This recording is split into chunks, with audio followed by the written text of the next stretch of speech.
उधरू झाड़ियां, दरख्तों की लटकती टहनियां और घुटनों तक घास कदम कदम पर मज़ाहमत कर रही थी। फिर भी मैं इन रुकावटों को अबूर करता जितनी तेज भाग सकता था भागा जा रहा था। गुजरात पुलिस की लांचों के बम्पों की आवाज़ें मेरा पीछा कर रही थी। पटेल की जिस मोटर लांच को मैंने आग लगाई थी, इसके धमाके बंद हो गए थे। ऐन मुमकिन था कि पटेल के अड्डे पर लाशों को देखकर पुलिस मेरी तलाश में जंगल में निकल खड़ी हो। मगर ये जंगल इस कदर घना और दुश्वार गुजार था, अगर मैं इसके वस्त की जानब मजीद आगे निकल जाता तो फिर पुलिस तो क्या, भारतीय फौज के जवान भी मेरा खोज नहीं लगा सकते थे। चनाचा मैंने अपनी रफ्तार मजीद तेज कर दी। इन जंगलों के नशेबो फराज से वाकफियत और कुछ मेरा तजर्बा, ज़्यादातर जवानी का ताज़ा वलवला खून और कौमी जज्बा मेरी हिम्मत बढ़ा रहा था। पटेल के डेरे से उठाई हुई कीमती राइफल गोलियों की पेटी के साथ ही मेरे कंधे से लगी थी। मेरा लिबास पटेल ही के संदूक में से निकला हुआ धोती कुर्ता था। ऊपर मैंने चादर लपेट रखी थी। धोती में फल काटने वाली छुरी उड़स रखी थी। जेब में माचिस की डबिया भी थी। पाँव में जॉगिंग शूज से। रुपया पैसा मेरे पास नहीं था। सौराष्ट्र में सर्दी बहुत कम पड़ती है, चनाचा मौसम सरमा में भी इन जंगलों में गर्मी और हबस की कैफियत थी। मैंने चादर उतार कर एक जगह झाड़ियों में अच्छी तरह से छुपा दी। जब मैं जंगल में दाखिल हुआ था तो सूरज दरिया की सिमत गरूब हो चुका था और जंगल में शाम का अंधेरा बड़ी तेजी से उतरने लगा था। ये बात मेरे हक में जाती थी।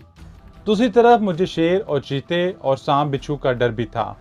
सांप के जहर पर काबू पाने के लिए तो मेरे पास इसका त्रियाक यानी मेरी हमदर्द, मेरी दोस्त और अब मेरी महबूबा सुधारंगनी का दिया हुआ सांप का मंका मौजूद था। लेकिन शेर, चीते और हाथी के बराह रास्त और अचानक हमले से बचाव मुश्किल था। अभी मैं पुलिस पार्टी से इतना करीब था कि किसी दरख्त पर बैठकर रात बसर करने का सवाल ही पैदा नहीं होता था। बस अल्लाह का नाम का विर्द करता, दिल में अपनी जिंदगी की दुआएं मांगता, दरख्तों और झाड़ियों से उलझता, अंधेरे में आगे ही आगे बढ़ता चला जा रहा था। सिम्मत का तयन मैंने खास अंदाज से किया था। इस जंगल में मैं पहले भी सुधारंगनी के साथ सफर कर चुका था। मेरी मंजिल बम्बई शहर थी, जो इस वक्त मुझे हजारों मील के फासले पर महसूस होता था। मुझे सौराष्ट्र की सरहद को पार करके महाराष्ट्र के प्रांत में दाखिल होना था। अक्कम में पुलिस पार्टी की लांचों की बम्पुओं की आवाज अब नहीं आ रही थी।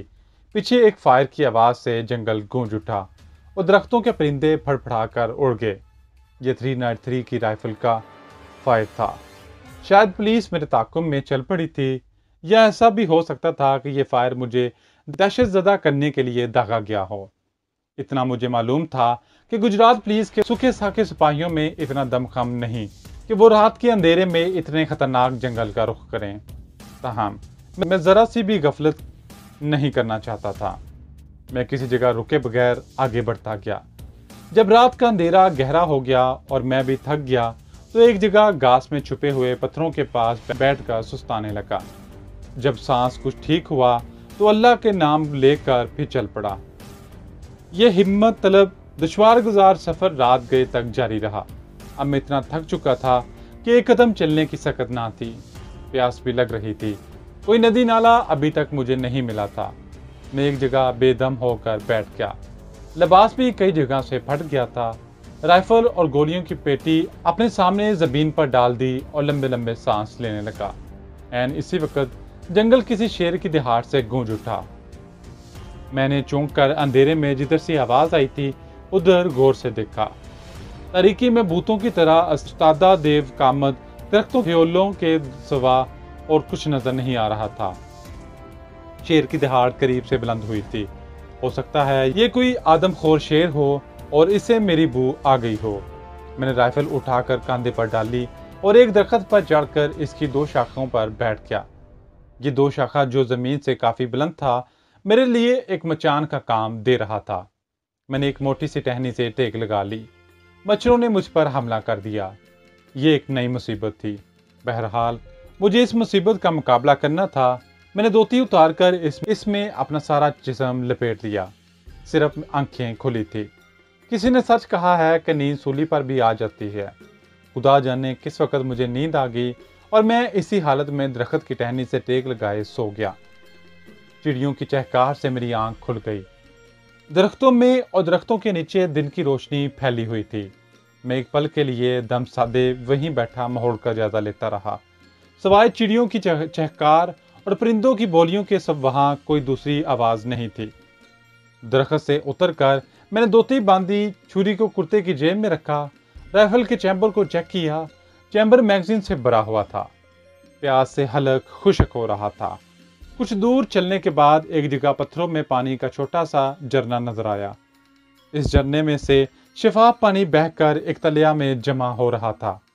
जी भरकर पानी पिया, मुंह हाथ धोया, खुदा का शुक्र अदा किया और अंदाजे से एक तरफ रवाना हो गया। ये सारे का सारा इलाका सता मुत्तफाका था। नाहमवार पथरीली जमीन को जंगली देवदार और साल के दरख्तों ने ढांप रखा था। खुदा खुदा करके घना जंगल खत्म हुआ। सामने धूप की रोशनी में फैला हुआ ऊंचा नीचा घास का मैदान था, जिसके आखिर में एक जगह दरख्तों की छांव में कुछ झोंपड़े दिखाई दे रहे थे। इन झोंपड़ियों में एक जगह धुआं उठ रहा था। पास ही कुछ खेत भी नजर आए। मेरा लिबास सौराष्ट्र के आदमियों जैसा था, लेकिन मैं इन लोगों की जुबान रवानी से नहीं बोल सकता था। ताहम एक हौसला था कि राइफल मेरे पास है। मैं झोंपड़ियों की तरफ चल पड़ा। ये सीधे साधे नीम जंगली देहाती थे। मैंने ये फर्जी कहानी सुनाई कि शिकारी हूँ, अपनी पार्टी से जंगल में बिछड़ गया था। इन लोगों ने मुझे मकई की रोटी और दूध पेश किया।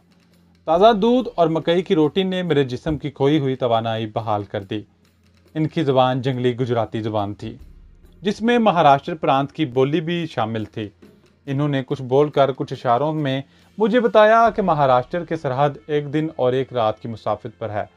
मैंने एक दिन और एक रात वहां आराम किया। बरी हुई राइफल को मैंने अपने से अलग नहीं किया था। अगले रोज मैं ताज़ा दम था। यहाँ सुई धागे से मैंने अपने कपड़ों की थोड़ी बहुत मरम्मत भी कर ली थी। इनकी औरतें जो चांदी के जेवरात से लदी फंदी थी, मेरी तरफ मुस्कुरा कर देख रही थी। इन लोगों की मेहमान नवाजी मुझे हमेशा याद रहेगी। जब चलने लगा तो इन्होंने मकई की 4 मीठी रोटियां बांधकर साथ कर दी। मैंने हिंदुओं की तरह इन्हें हाथ जोड़कर धन्यवाद किया और अपने सफर पर रवाना हो गया। मैंने एक दिन और एक रात का ये पुरखतर जंगली सफर कैसे तय किया, कैसे सौराष्ट्र प्रांत की सीमा पार करके महाराष्ट्र की सरहद में दाखिल हुआ और फिर किन जान जोखों से मंजिलों पर मंजिलें तय करता महाराष्ट्र के एक छोटे से देहाती रेलवे स्टेशन पर पहुंचा। ये एक अलग कहानी है और मोहम जोए की रोंगटे खड़े कर देने वाली दास्तान है। अगर मेरी ट्रेनिंग और जफाकशी साथ ना देती तो मेरा इन आदमखोर जंगलों से जिंदा निकल आना महाल था। जिस वक्त मैं रेलवे स्टेशन पर पहुंचा तो मेरी दाढ़ी बड़ी हुई थी, लिबास तार तार था। मच्छरों के काटने की वजह से चेहरा सूजा हुआ था, लेकिन राइफल और गोलियां अब भी मेरे पास थीं।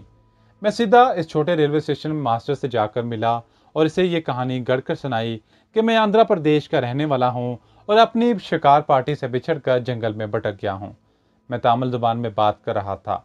मेरा रंग भी सांवला हो गया था। स्टेशन मास्टर नाटे कद का अधेड़ उम्र का मरहट्टा था। मैं तामिल जुबान बड़ी रवानी से बोल रहा था। स्टेशन मास्टर को मेरी दास्तान पर लाजमी तौर पर यकीन करना ही पड़ा। वो मुझे अपने छोटे से क्वार्टर में ले गया। यहाँ इसकी पत्नी मौजूद थी। मुझे हैंडपंप के नीचे नहाने को कहा गया, नए कपड़े पहनने को दिए गए, खाना खिलाया गया। कई दिनों के बाद चाय पीने को मिली। स्टेशन मास्टर ने मुझे बताया कि यह महाराष्ट्र का नामापुली रेलवे स्टेशन है। मैंने इसे कहा कि बम्बई में मेरे बड़े भाई कृष्णम आचार्य जी रहते हैं, मैं इनके पास जाऊंगा। आप मुझे किसी तरह बम्बई शहर पहुंचा दीजिए, आपकी बड़ी कृपा होगी। मैंने नहाने के बाद इन पर असर डालने के लिए पूजा पाठ भी की थी और तामिल जुबान में रामायण के कुछ श्लोक भी ऊंची आवाज में पढ़े थे। माथे पर केराला के आचार्यों की तरह विष्णु देवता का तिलक भी लगाया था। ये स्टेशन मास्टर वैसे ही बड़ा नेकदिल था। इस पर मुस्तजाक मेरी धार्मिक सभा से बहुत मुतासर हुआ। इसने मुझे तसल्ली दी कि वो मुझे नामापुली से बम्बई तक का एक रेलवे पास बना देगा। तुम ये पास रास्ते में टिकट चेक करने वालों को दिखाते जाना, तुम्हें कोई कुछ नहीं कहेगा। मैंने इस मरहट्टे स्टेशन मास्टर के पास 3 रोज क्याम किया और फिर से ताज़ा दम हो गया। एक रात मुझे ट्रेन में सवार करा दिया गया। मैंने स्टेशन मास्टर का हाथ जोड़कर शुक्रिया अदा किया, इसे धन्यवाद कहा और ट्रेन मुझे लेकर बम्बई की तरफ रवाना हो गई। यह भी काफ़ी लंबा सफ़र था। रास्ते में कई मकामात पर ट्रेन बदलनी पड़ी। राइफल और गोलियों की बेल्ट अब भी मेरे पास थी। मुझे खूब मालूम था कि अभी एक अहम तरीन और ख़तरनाक मिशन मेरे सामने है, यानी बम्बई में अपने खुफिया एजेंट हकीम सुलेमान शाह से मिलने के बाद मुझे बड़ौदा और अहमदाबाद के दरमियानी जंगलात में वाक़या पुराने किले के खंडरात से अगवाशुदा पाकिस्तानी साइंसदान डॉक्टर अफरीदी और इसकी जवान साल बेटी नौरीन को बरामद करके पाकिस्तान पहुंचाना है। और इस मुहिम में मुझे इस राइफल की अशद ज़रूरत थी। चुनाचा मैं राइफल को अपने से अलग नहीं करना चाहता था। ट्रेन में मरहट्टे मुसाफिर मुझसे राइफल के बारे में सवाल करते तो मैं तामिल और गुजराती हिंदी में इन्हें यही जवाब देता कि मैं शिकारी हूँ, और बड़े हैरान होते क्योंकि एक धर्मचारी और विष्णु का पुजारी शिकार का तस्वर भी नहीं कर सकता। लेकिन मैं इन्हें यह कहकर चुप करा देता, मैं ब्राह्मो समाज का आचार्य हूँ जो गोश्त भी खाते हैं और मुर्गी भी मारते हैं। बहरहाल खुदा खुदा करके मेरा ये अजियतनाक सफ़र ख़त्म हुआ, और एक रोज़ जबकि दिन अभी निकला ही था कि ट्रेन भारत के सबसे खूबसूरत अरूस अल बिलाद मुंबई शहर के अजीम शान रेलवे स्टेशन में दाखिल हुई। इस शहर में मैं पहले भी आवारागर्दी कर चुका था। मेरे लिए ये कोई नया शहर नहीं था। नेक दिन मरहट्टे स्टेशन मास्टर ने मुझे कुछ पैसे भी दिए थे, जिनमें से मेरे पास सिर्फ 3 रुपये ही बाकी बचे थे। रेलवे स्टेशन से बाहर निकलकर मैंने एक विक्टोरिया वाले से चरनी रोड जाने को कहा। इसने कहा, आचार्य जी 5 रुपये लूँगा। मैं बम्बई के बोरीबंद रेलवे स्टेशन पर उतरा था और यहाँ से चरनी रोड काफ़ी दूर था। 5 रुपये किराया ज़्यादा नहीं था, लेकिन मेरे पास सिर्फ 3 रुपये थे। मैं ये भी मुनासिब नहीं समझता था कि विक्टोरिया वाले को ये पता चले कि मैं चरनी रोड पर हकीम सुलेमान शाह के मतब पर गया हूँ। मैंने कहा कि मुझे चरनी रोड से पीछे उतार देना, 3 रुपये दूंगा। वो राज़ी हो गया। रास्ते में मुझसे पूछने लगा, आचार्य जी तो जीवन हत्या नहीं करते, फिर आप ये बंदूक किस लिए उठाए फिर रहे हैं? मैंने कहा कि ये बंदूक मेरे एक भाई बंद की है, इसे देने जा रहा हूँ। बम्बई का मौसम बहुत खुशगवार था, धूप निकली हुई थी। बम्बई की आलीशान सरफलक इमारतों में दिन की रोशनी बड़ी खूबसूरत लग रही थी। सड़कों पर लोगों का हजूम चल फिर रहा था। विक्टोरिया नपीतुली रफ्तार से चल रही थी। मुझे सोचने का मौका मिल गया था। विक्टोरिया टुक टुक करती सड़क पर चली जा रही थी। ये चर्च रोड थी। यहाँ से 2 सड़कें गुजरने के बाद चरनी रोड आ जाता था। चर्च रोड के कोने पर पहुंचकर मैंने विक्टोरिया वाले से कहा, बस भैया मुझे यहीं उतार दो, मेरे 3 रुपये यहाँ ख़त्म हो गए। विक्टोरिया वाला, जिसने तुर्की टोपी पहन रखी थी और ऊपर गद्दी पर बैठे बैठे मुस्कुराकर बोला, स्वामी जी कोई बात नहीं, मैं आपको चरनी रोड पर ही पहुंचा देता हूँ। लेकिन मैं एहतियात के तौर पर चरनी रोड के नाके पर उतर गया। मैं कशादा सड़क के दोनों तरफ चाय के होटल और दुकानों के बोर्ड पड़ता आहिस्ता आहिस्ता फुटपाथ पर चला जा रहा था। आधी सड़क तय करने के बाद मुझे फुटपाथ पर एक जगह सुलेमानिया दवाखाना का छोटा सा उर्दू में लिखा हुआ बोर्ड नजर आया। यही मेरी मंजिल थी। दवाखाने की एक छोटी सी ड्यूरी थी।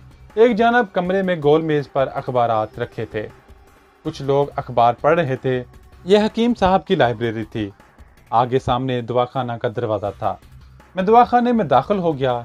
एक नौउम्र लड़का फर्शी नशिस्त के पास बैठा दवाई की पुड़िया बांध रहा था। हकीम साहब की नशिस्त पर एक पुरानी वज़ा की संदूकची रखी थी। हकीम साहब खुद मौजूद नहीं थे। मैं वही नशिस्त के करीब दरी पर बैठ गया और लड़के से कहा, बच्चा जाकर शाह जी से कहो स्वामी जी बड़ी दूर से इलाज करवाने आए हैं। लड़का बड़ी बेनियाजी से बोला, शाह जी 10 बजे से पहले बाहर नहीं आते। मैंने अपने पेट को दोनों हाथों से दबाते हुए कहा, बच्चा मेरे पेट में बड़ा दर्द है, जाकर हकीम जी को बुला, दर्द से मरा जाता हूँ। मैंने अदाकारी शुरू कर दी। लड़का मेरी अदाकारी से कुछ ज़्यादा ही मुतासर हो गया। जल्दी से उठकर दुकान के अकबी हिस्से में गायब हो गया। मैंने दवाखाने का जायज़ा लिया। मामूली सा दवाखाना था। लकड़ी के खानों में किस्म किस्म के लैबों वाली दवाइयों के डब्बे और बोतलें रखी थीं। दीवार पर गांधी और पंडित नेहरू की तस्वीरें भी लगी थीं। लड़के ने वापस आकर कहा, शाह जी आ रहे हैं, और वो दोबारा पुड़िया बांधने में मसरूफ़ हो गया। मैंने दर्द की अदाकारी ज़रा कम कर दी। थोड़ी देर बाद लड़के ने मेरी राइफल की तरफ इशारा करके पूछा, क्या आप शिकारी हैं? मैंने मुस्कुराकर कहा, नहीं बच्चा, मैं शिकारी नहीं हूँ। ये तो किसी की अमानत है, मैं तो चूंटी भी नहीं मार सकता। जीनी हूँ। थोड़ी देर बाद एक दुबले जिस्म वाला अधेड़ उम्र का सांवला सा आदमी कुर्ते पजामे में मलबूस हाथ में तस्बीह लिए दाखिल हुआ। इसका सर दरमियान से गंजा था, कनपटियों पर सफेदी आ चुकी थी। इसका चेहरा बता रहा था कि इसे मेरे आने पर कोई खुशी नहीं हुई। मैंने दोनों हाथ जोड़कर प्रणाम किया। हकीम जी संदूकची के पीछे बैठ गए और नागवारी से बोले, स्वामी जी, मैं 10 बजे दुकान पर आता हूँ। बाहर बोर्ड पर लिखा है, गुजराती में भी और हिंदी और उर्दू में भी। कहिए आपको क्या तकलीफ है? मैंने बड़ी लजाजत से कहा, शाह जी क्षमा कर दीजिए, मैं परदेसी हूँ, पेट में बड़ा दर्द था, इसलिए आपको तकलीफ थी। हकीम जी ने मेरी तरफ देखे बगैर ही एक बोतल में से कोई माजून निकाल कर कागज पर डाली और मेरी तरफ बढ़ाकर बोले, इसे चाड़ लें, अभी दर्द जाता रहेगा। मैंने माजून वाला कागज हाथ में लेकर इसे गौर से देखा और कहा, महाराज, गांव में वेद जी ने कहा था कि अगर नीले रंग का मरवारीद मिल जाए तो दर्द फिर कभी नहीं उठेगा। नीले मरवारीद का सुनना था कि हकीम जी एक पल के लिए जहां बैठे थे वहीं पत्थर की तरह साकत से हो गए, लेकिन इन्होंने मेरी तरफ अभी भी आंख उठाकर ना देखा। जो लड़का पुड़ियां बांध रहा था इसे कहा, अब्दुल, जा चाय वाले से 2 चाय ले आ। लड़का वहीं काम छोड़कर दखाने से निकल गया।